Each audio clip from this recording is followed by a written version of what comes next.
1 2 3 એ શું કરશો તું? પાણી ગણું છું. આ ટાંકીમાં કેટલા લીટર હમાઈ? એમ નો ગણાય ગાંડા જેવા. મિત્રો આ તો ગાંડા જેવી હરકત કરે છે, પણ તમે આવું ન કરતા. જો તમારે તમારી ટાંકીમાં કેટલું પાણી સમાય છે એ ગણવું હોય ને તો આ રીલને છેલ્લે સુધી જોજો. હું તમને સાચી રીત બતાવીશ કઈ રીતે પાણી ગણી શકો. તો હવે માની લ્યો કે મારી આ ટાંકીની લેન્થ જે છે એ 6 ફૂટ છે, એની વિડ્થ જે છે એ 8 ફૂટ છે અને એની હાઈટ 4 ફૂટ છે. તો આ ત્રણેયનો સિમ્પલ ગુણાકાર કરું છું એટલે 192 ક્યુબિક ફીટ આવે છે. તો હવે હું તમને એક સ્ટાન્ડર્ડ ફોર્મ્યુલા આપું છું કે 1 ક્યુબિક ફૂટમાં 28.32 લીટર પાણી આવે. તો હવે મારી આ ટાંકી 192 ક્યુબિક ફીટની છે, તો તમારે એનો ગુણાકાર 28.32 સાથે કરવાનો છે, એટલે રિઝલ્ટ આવશે 5437.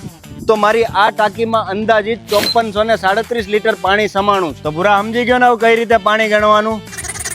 તો મિત્રો ભૂરો તો હવે આ ભૂલ નથી કરવાનો, એ તો શીખી ગયો છે કઈ રીતે પાણી ગણવું. અને મને લાગે છે તમે પણ શીખી ગયા હશો. તો ફટાફટ તમારા ધાબા પર કેટલા લીટરની ટાંકી છે જોઈ આવો.